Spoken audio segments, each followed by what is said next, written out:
Tēnā koutou.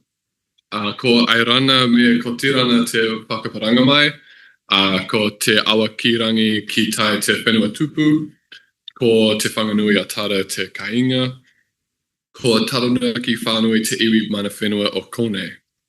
Ko aiso te roku, ko Lendrum toka whānau, ko Damon toka ingoa. No reira, tēnā koutou, tēnā koutou. So, thank you all for coming.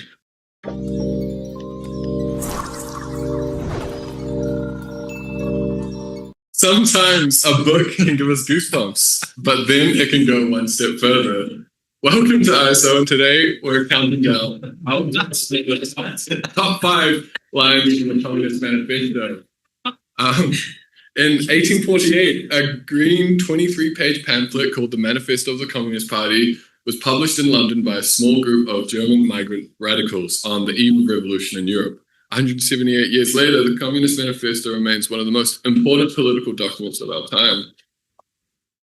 There are, however, problems with it, even when it was published in Europe on the eve of revolution and here in Aotearoa at the crossroads of a myriad of crises. It is a highly contradictory text. It jokes, it can be cruel, it is poetic as much as it is polemic. It lauds the bourgeoisie almost as much as it hates them. Parts of it are largely obsolete reading them today, others feel incredibly prescient. It requires ongoing and extensive rereading because despite its idiosyncrasies, there is something powerful within. Over a century and a half of capitalist development has chased the bourgeoisie over the whole surface of the globe. Wherever there is private property and a bourgeoisie that controls it, wherever there are workers who must sell their labor for a wage, wherever there is exploitation and oppression, the manifesto shows up in a new edition. Its ubiquity suggests that between its problems and contradictions and ambivalence, there are also solutions and important interventions for our current political moment. After the manifesto, what seems like an anti-student government or an anti-trans government or an anti-woman, anti-migrant, anti-worker, and anti-conservation government is fundamentally a government that stands for one inconscionable freedom, that of free trade. With this in mind, it is not difficult to notice who stands to benefit from such freedom. The massive proportion of the population on one side whose rights and wages are being stripped, and on the other hand, the minority class of property owners whose rights are continually bolstered and empowered. From its first line, what the manifesto makes clear is that this dynamic is not circumstantial or accidental, but a logical result of a system based on the accumulation of private property. And as this dynamic remains unshaken, it is clear that the manifesto still has something to say to us today. Therefore, we will be counting down the top 5 lines of the Communist Manifesto and assessing what problems, what questions, and what answers it has for our time. Number 5. What the bourgeoisie therefore produces above all is its own gravediggers. Its fall and the victory of the proletariat are equally inevitable. Boom. Great line. But it leaves a lot up to imagination. Who are the bourgeoisie? Have they tried not producing their own gravediggers? And why will the proletariat win? With context, I think this line actually evokes the whole crux of the manifesto's intervention. So I'll try and kind of explain it. The manifesto begins, the history of all hitherto existing society is the history of class struggle. To get here, we need to understand 2 things. Firstly, that class can be defined as one's relation to production. That means who in society controls how we make things. And secondly, that societal change throughout history occurs as the result of these struggles between classes. As new technologies are invented that improve production, people's relationship to production changes, conflict between classes develops, and certain classes gain power while others diminish, creating new class structures and new dynamics between oppressors and oppressed. Capitalism, with the ascendancy of the medieval burghers, that's actually what they're called, to the bourgeoisie, can be said to have emerged from the conditions within feudal society and feudal society from ancient slave societies. From that understanding of how history works, it helps to then have an understanding of how capitalism works. And it can be simplified to this. The means of production, the tools we need to make stuff, is owned by the bourgeoisie. It is their private property and can be freely traded, or in other words, accumulated. Another word for this accumulation of private property is capital, which has different forms, but for the purpose of our discussion today, it can be described as this. The more capital you have, the more control you have over the means of production. The more you get to decide what is made in society. The drive for constant accumulation creates in capitalism two distinct classes. The epoch of the bourgeoisie, Marx writes, possesses, however, this distinct feature. It has simplified class antagonisms. Society as a whole is more and more splitting up into two great hostile camps, into two classes directly facing each other, bourgeoisie and proletariat. Or in other words, those who own the means of production and those who don't, the ruling class against the working class. There are other class positions under capitalism, but as the bourgeoisie acquires more wealth, which consists of buying up property and acquiring property, more people kind of get pushed down into the proletariat, and in other words, constitute part of the massive majority with no control over their labor. With the growth of these two classes, we begin to see a contradiction between the bourgeoisie that owns the production and those but does none of the work, and the working class that does all the work and owns nothing.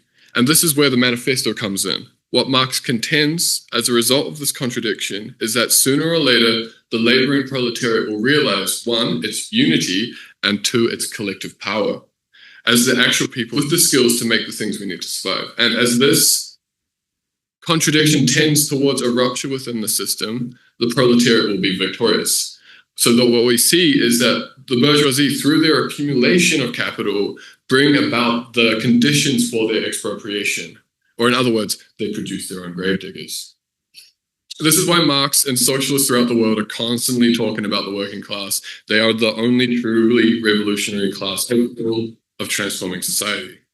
But unlike Marx's claim, its victory is not inevitable. The manifesto also offers a contradictory view in which class struggle ends either in the revolutionary reconstitution of society at large or in the common ruin of the contending classes. And this is the manifesto's essence. Polish socialist Rosa Luxemburg posed this question in simpler terms: socialism or barbarism, meaning that while capitalism develops the conditions for this rupture, the necessary transformation will not occur without our conscious intervention. As the conditions of society tend more and more towards barbarity, it is clear that revolution is our responsibility.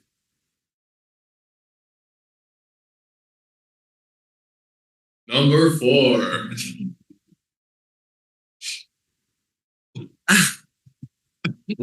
Boom. Okay. Subjection of nature's forces to man, machinery, application of chemistry to industry and agriculture, steam navigation, railways, electric telegraphs, clearing of whole continents for cultivation, canalization of rivers, whole populations conjured out of the ground. What earlier century had even a presentiment that such productive forces slumbered in the lap of social labor?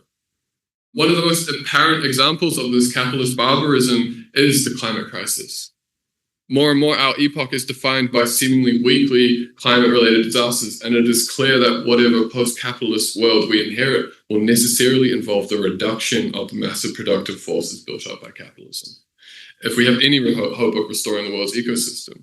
That the manifesto actually has very little to say about the environment, and when it does, it is couched in this kind of snarky glorification of production, has led to many to actually view it as anti-nature, which is a shame because in many of their other works, Marx and Engels talk extensively on the environment. For example, in Marx's economic and philosophic manuscripts of 1844, he correctly identifies the parasitic relationship, a relation that is central to capitalism's exploitation of nature, that is inherent in the way that private property alienates humans from their interaction with nature. And the influence of this thinking does exist in the pamphlet. The call for a gradual abolition of all distinction between town and country by a more equable distribution of the populace over the country arises from a protogenic sustainability that Marx developed, now known as the metabolic rift, which depicts a rupture in the relation between humans and nature. In his aforementioned manuscripts, Marx would write, man lives from nature, i.e. nature is his body, and he must maintain a continuing dialogue with it if he is not to die. To say that man's physical and mental life is linked to nature simply means that nature is linked to itself, or man is part of nature. The development of private property has created a rift in this link, where humanity once had a productive place in its ecosystems, where the nutrients from the food we ate would return to the land from which it came. Our natural biological processes have been estranged under capitalism. For example, what we eat gets harvested from disgusting factory farms built in the middle of the desert and shipped over on fossil fuel burning ships, and our waste either gets pumped out to sea or shipped again to a poorer country. Capitalism amounts to a massive displacement of Earth's resources, from rainforests in the tropics to city centers in Europe, from coal deposits deep underground to the atmosphere encircling the world. This is what is meant by the term metabolic rift. However, in the manifesto, this idea of a rift only develops insofar as it pertains to a phenomenon known as the depletion of the soil, in which intensive capitalist agriculture leads to reduced crop yields due to this displacement of nutrients. At this point, Marx's interest in sustainability stops at the point it creates a crisis in production. Indeed, the manifesto, the great environmental Marxist John Bellamy Foster writes, is customarily viewed as a work that is at best oblivious to environmental concerns, at worst productivist, even Promethean in character, which has led many to believe it deeply anti-nature. These notions would haunt Marxism as a result. For example, the grotesquerie of Stalinism, China Mabel writes, dispensed with any such nuance for an ugly, disastrous cult of industrial production for its own sake, strands feeding into which are visible in the manifesto. The tension in the manifesto is that while its urgent call for rupture is needed more than ever, it could never have predicted the destruction capitalism would enact on the world. And while this means that its most essential message is increasingly evident, we are forced to reckon with its inadequacies. Number 3. The first step in the revolution by the working class is to raise the proletariat to the position of the ruling class to win the battle of democracy. Boom, revolution. You might have noticed from all the politicians on campus this week that it's an election year. For the next 4 months, politicians of various stripes will be trying to convince you that they represent your best interest. Don't worry. Once the election is over, they will return to their meetings with CEOs and board members of mining and arms companies. But for the time being, we are their attention. We must take this opportunity to talk about democracy, and specifically what Marx meant about winning the battle of democracy as the first step in the revolution. The issue... The issue is that parliamentary democracy, which is what we have the privilege of participating in, just isn't democratic enough. It reduces political engagement to a choice between 2 or 3 boxes every 3 years. It only considers matters of the state as really political, and it alienates everyday people from political power. Because you might be able to vote to legalize weed or something, but you don't get a say over whether you go to work today. It is also for the bourgeoisie too democratic. The coalition government in its short term has sought to avoid democratic measures at every juncture. We've seen this in just how many bills they have passed under urgency, meaning that they skip the select committee process and thus aren't able to be submitted on. Or the open door that they've shown to corporate lobbyists. Or the restrictive changes to voting laws that have been implemented. The battle for democracy, therefore, is about extending democracy beyond parliament. And at first this means fighting the bourgeoisie on their own terms, fighting for reforms. Unlike some strands of ultra-leftism that refuse any engagement with the state, we see the fight for these measures as a necessary part of the struggle. Communists, the manifesto says, fight for the immediate aims and for the enforcement of the momentary interests of the working class. Winning concessions, whether it's in the courts or in parliament, against cuts to pay equity or fees-free, result in better material outcomes for everyday people. And with every battle, the working class wins their strength and confidence in their own ability to organize grows, paving the way for revolution. In this sense, all revolutionaries are great reformers. However, the problem with fighting for reform alone is that 1, they are reversible, and evidently reversed a lot easier than they are implemented. And two, there comes a point where the system will no longer give way. The state itself stands in the way of our liberation. As I said before, these battles take place on bourgeoisie terms. Reforms are won through temporary alliances between disparate sections of the ruling class, middle class, and the working class. But alliances aren't reliable if our long-term goal is the liberation of all.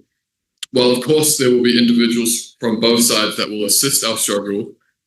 Engels' family, for example, famously owned a cotton mill, and he was very much for the abolition of private property.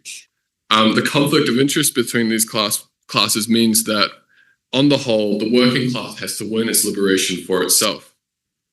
This is why the first step in the revolution is the battle of democracy, the point at which democracy spills out into everyday life and the mass majority of people are raised to the position of power.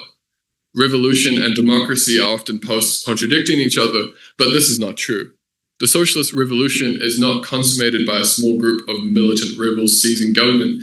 It is the mass movement of the majority of the population organized in a way that replaces bourgeois power with its own power. It cannot be anything but democratic.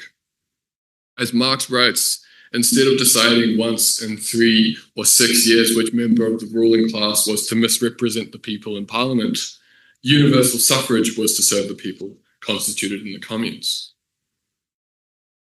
Number 2.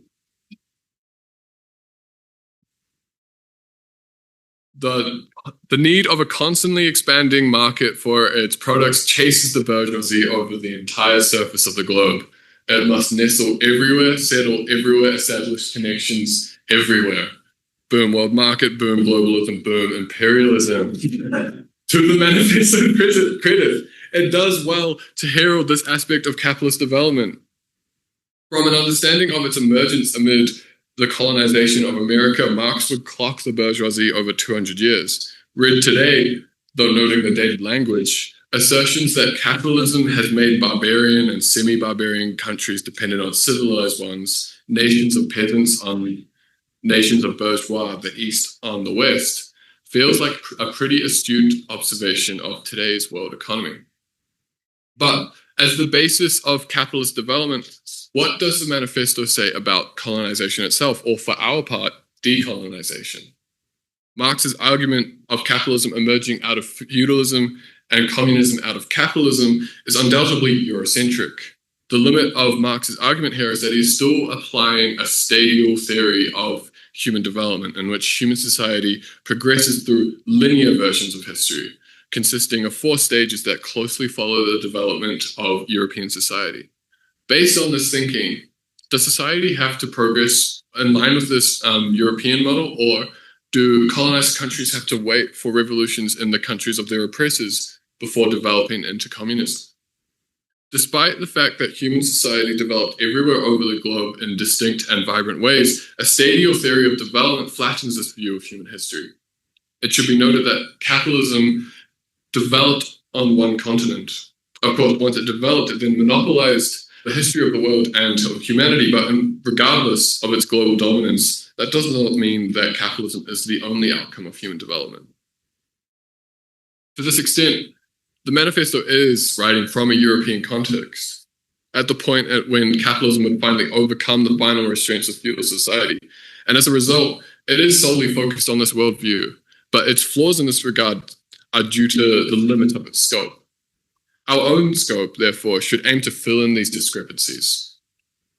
As Simon Barber does in my favorite Marxist article, Moldy Marx, Some Provisional Materials, in the last few years of his life, Barber says, Marx was so profoundly opened up by his readings on indigenous societies that his thinking would become fundamentally transformed. He continues, one of the key ways in which Marx complexified the stadial narrative was through the introduction of multiple geographical points of origin into his analysis, each subject to its own history of development.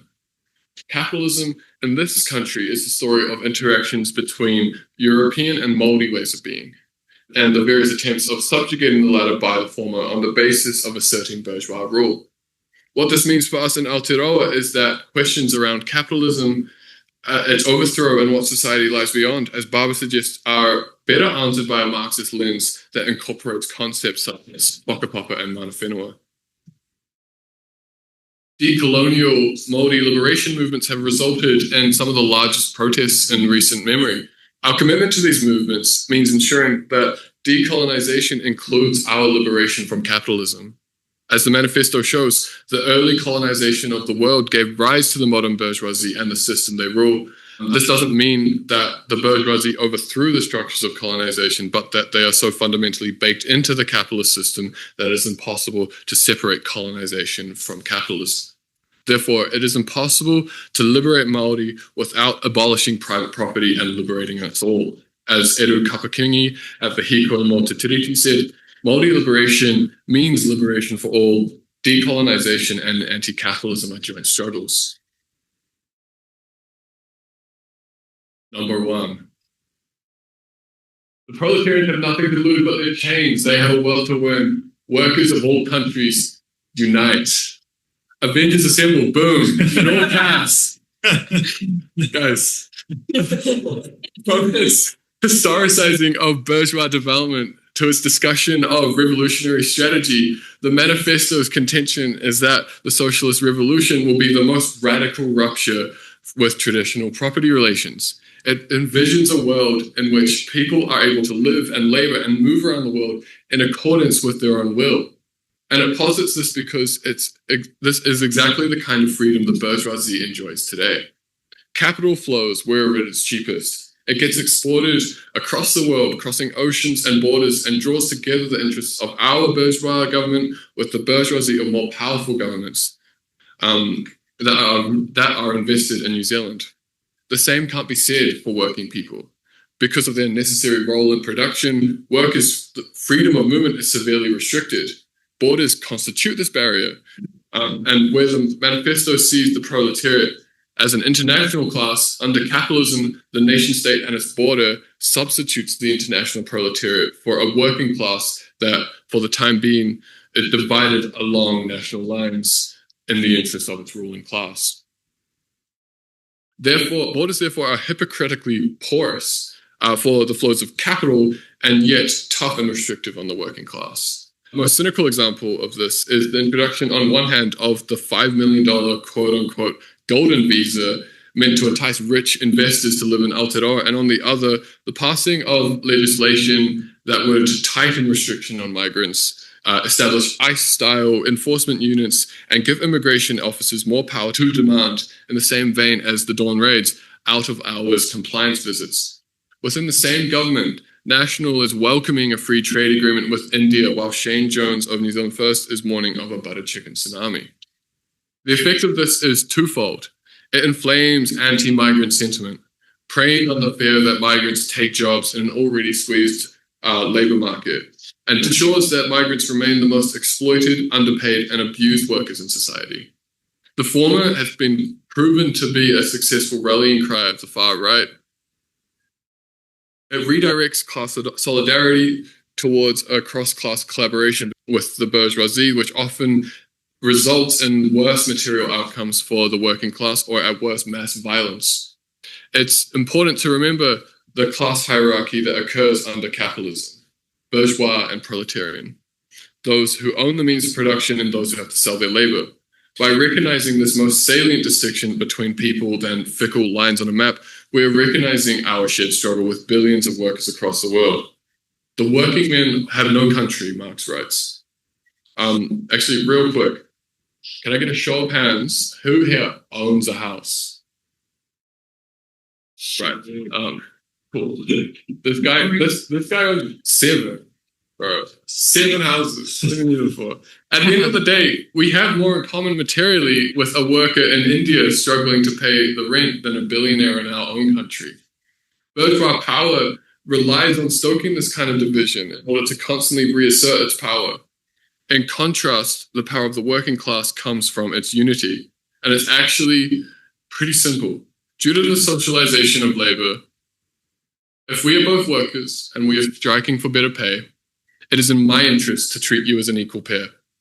No matter what football team you support, what kind of music you like, or what country you were born in. The bosses need to pit the workers against each other to maintain control, but the only condition for working class power is solidarity. This starts in the workplace, but it ends in international solidarity. When we realize that workers in other countries have as little structural power as we do, that they aren't answerable to the crimes of their bourgeoisie, and when we realize that the instruments for our liberation is in our collective hands, we realize our power. Therefore, proletarians of all countries unite is the #1 line of the Communist Manifesto. 5 stars. Boom. Thanks for watching.